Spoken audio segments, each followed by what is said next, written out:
I think ultimately everything needs to tie back to revenue. And the goal of having the metrics and having the goals is to achieve revenue, not to have the most number of contracts sent or the most number of new job orders. If it's not leading to money, it's not doing anything for you. So I think ratios becomes more important than actual numbers and volumes, and how those ratios translate into revenue dollars, regardless of how and when you recognize them. What are the actions, and where do those attribute to monies themselves, something tangible that your recruiters are going to be able to see.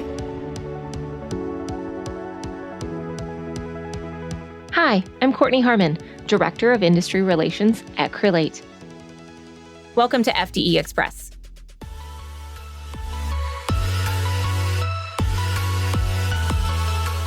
Do my teams hate me for failing to implement a structured BD or business development process?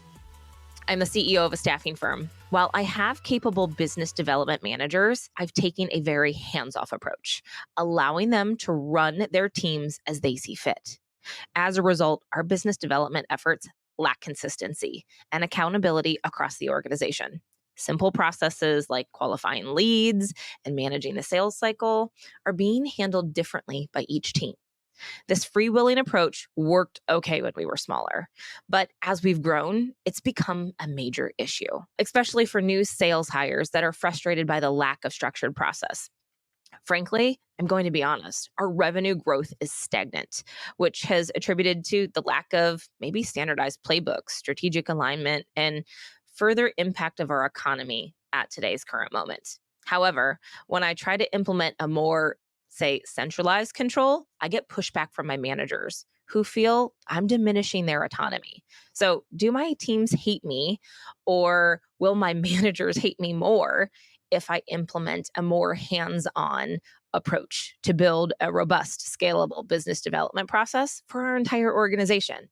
Or instituting that level of top-down control is an overstep that maybe will breed resentment across my team. I want to course correct, but I don't want to be viewed as the distrusting axhole boss. So what's the right balance? Chris, I'm coming to you this time. I know this is your forte, so talk to me, give me your insights on this question of, do my teams hate me? So when you're a business owner or a leader to business, your business is your baby. This is something you have built, you have put your blood, sweat, and tears, you've put your effort into. And sometimes you need to give your children what they need, not what they want. And I think if we look at business development in particular, this right now is the most critical part and most pivotal element of your business. How are you going to continue to grow, survive, and or thrive in this post-COVID environment? So when you look at your teams, could be concerned less on, will they hate me? And more concerned on, will they thank me later when their check is bigger? Will they thank me later when your check is better, when you can grow your team, when they have additional mobility internally? So I think this comes down to, what does your business need versus what does your team want right now? Do people love having boundaries and guidelines? No, they don't. But do they need them sometimes? Absolutely.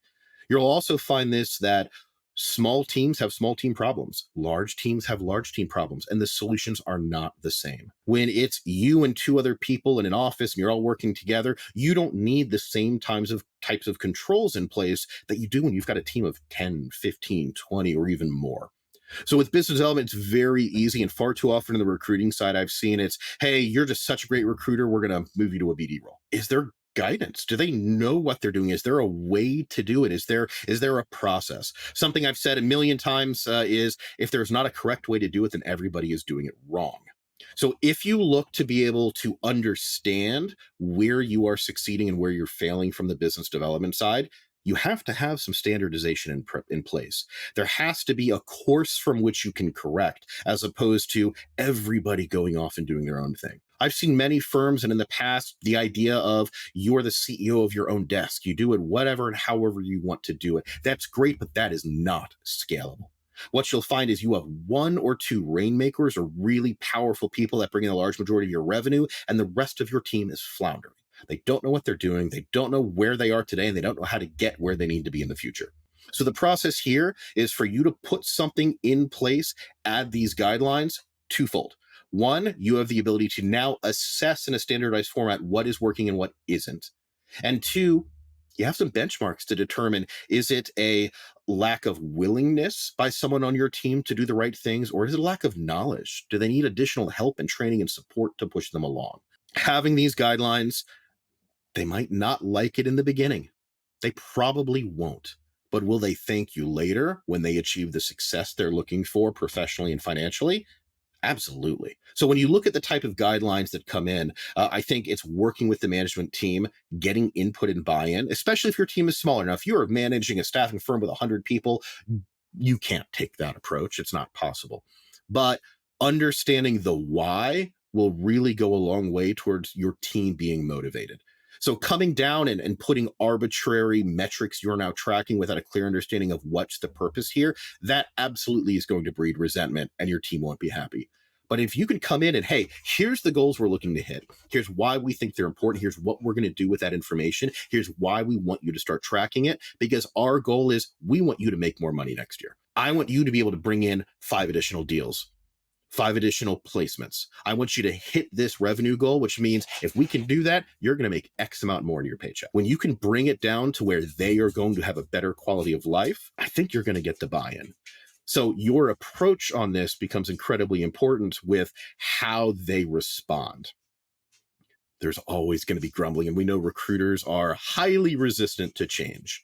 But having that idea of a standard process in place, having a concept on this is how we're going to approach business development. It may change in the future, but this is how we're going to work with it. This enables your team to understand what's working, what's not, and also helps you scale more. Once you do develop that process and, hey, this is our approach to BD, this is how we go in and either bring in new clients or acquire new roles to work on, now you have a set plan that a new hire can follow. So when you do increase and grow your team, you're not throwing somebody else into the wolves. They have a process. They have that pathway to success, and now comes to execution. Now, having a process, know that it's going to change. Markets shift. Things that worked yesterday won't always work tomorrow. But this gives you the ability to now have data and insights on what's working. Hey, maybe our email responses are down this month. Let's take a look why. Maybe do we want to do some A/B testing on that marketing blast we sent out? Are we getting a better response with this messaging versus that messaging? Maybe we find that, how we're having conversations when we talk about rates or agreements on the perm placement side, we're not getting the number of signed contracts back. Well, are we not qualifying them ahead of time? Or do we need to look at how we're approaching negotiation? Or are we giving too much away? Coming through and having the process, that is going to be key. Your approach, however, will determine the success and how your team takes it. If you have a strong, solid team, they just need that direction. You don't want to come through and just force things down their throat. They're part of the reason you're where you are today, through the good and the bad. And if this is the team that you see needing to be by your side in the future, give them that seat at the table. Help them understand the why and the benefit to them, just like you would with your clients. Put on that sales hat. You are now selling internally to your team on what is the benefit with them operating in a certain way. It might be a shift in the type of work they're doing. It might be more work in some cases, but the ultimate goal is getting them to a spot where they are generating more revenue, you are generating more revenue, and everybody's making more money. Random question. So you talk about this process, you talk about assessing it. This isn't a one and done thing. And we've seen that very frequently with offices that we've worked with.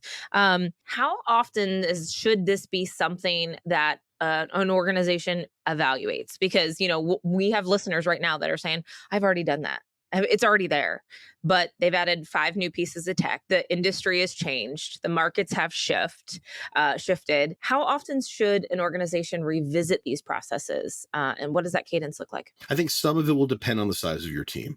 If you're looking at a larger organization where you guys are, 50 plus, recruiters and salespeople, maybe it's something you're to look at on a quarterly basis. If you're a bit smaller, you're a little more tight-knit, maybe it's something you start off looking at monthly. Have a regular cadence to evaluate, but the metrics and the success rates, I think those are things that need to be public. I think, first off, a good recruiter is highly competitive.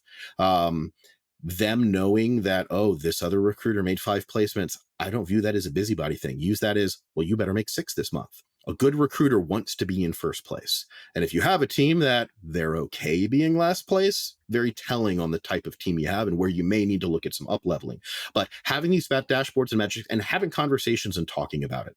So if you have a weekly meeting where you do updates either in projects or searches, let them know you're paying attention to these metrics. Highlight and recognize success in the beginning. I think that's big. When you're looking at instituting a new process, the sticks are much less productive than I think the carrots. And a kudos and an attaboy and a call out to somebody who's achieving success can go a very, very long way. I always think it's funny how much people will do also for a $25 Amazon gift card.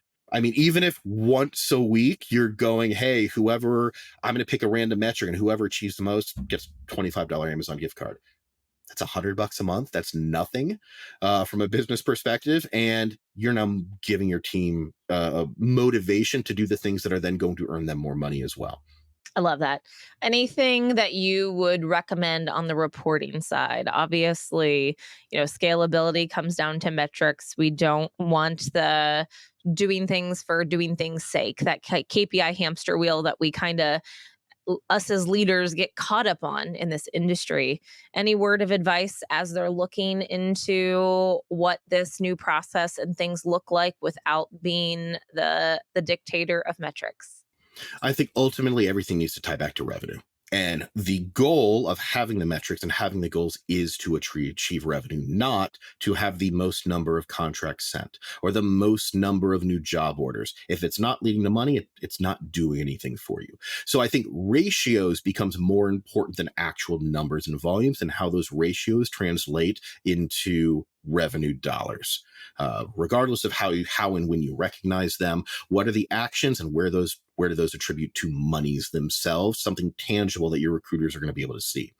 So if you're looking at, implementing something full scale, a lot of it in the beginning might be an assessment where let's look at some of the data we do have, and it might not be clean and it might be messy, and maybe we're going to have to stumble around in a little bit, but work with your team so they understand why you're tracking different things, what your goals are, where you're looking to move the ball forward. If you start on the revenue side, I always start to walk backwards from there. So if this is specifically BD metrics for your sales team, dollars in is going to be big. Well, the next thing I want to look at is maybe what's the ratio of jobs worked to jobs that you actually made a placement on. Even if you are fully retained, doing executive search, direct placement, and, high-end C-level roles, you do not have a 100% fill rate. Nobody does. Jobs will always fall off for one reason or another. So the question is, what if you had all that time back on the things that didn't generate you revenue? Well, you could either take 6 months vacation or you could double your money. So look at what searches are we bringing in? What are we actually closing? And then starting to diagnose the ones we did not close. Why? Was there a challenge on the recruiting side? It's very possible, and I'm sure you've run into that, where your clients' expectations for salary don't align with what exists in the market. You're a recruiting firm. You don't manufacture your candidates. You only have what's out there in the market. Or is there maybe a mismatch where you guys just were sourcing the wrong area? The right candidates were there and you didn't find them. So what are the jobs that are brought in? What are the jobs that result in a placement? And the ones that did not bring you revenue, what could or should have been done differently? Is it a recruiting problem? Or is it this was the wrong job to work on? It wasn't qualified correctly. It wasn't priced correctly. Then start to work backwards from there. Let's look at the jobs we brought in. Is that volume enough? Are we bringing in the right types of jobs? Where are these jobs coming from? Something I always recommend doing, at least with each person on your team from a sales side, is having them sit down and create a yearly plan. Where is their revenue going to come from next year? Now, we all know you're not going to get 100% of your existing clients coming back for the same amount next year. It would be fantastic. There's going to be shifts. Some will be up, some will be down. Look based on trends. Where do I think those dollars will come from? Hey, 40% of my revenue next year is going to come from existing clients this year. Here's the clients. Here's the conversations I've had. High level, here's what we're targeting. Here's the percentage coming from new business. Here's coming from former clients that we haven't worked with in maybe more than a year. But plan that out and at least have that starting point. You can always adjust the plan as things are or are not working, but not having a plan means you are hoping to get lucky. You will not build a sustainable business based on luck. I love it, Chris. As always, I appreciate your insights. This was amazing. I think this was a great answer to our listener and hope that provided some insight. Thanks for Excellent. joining us. Thank you.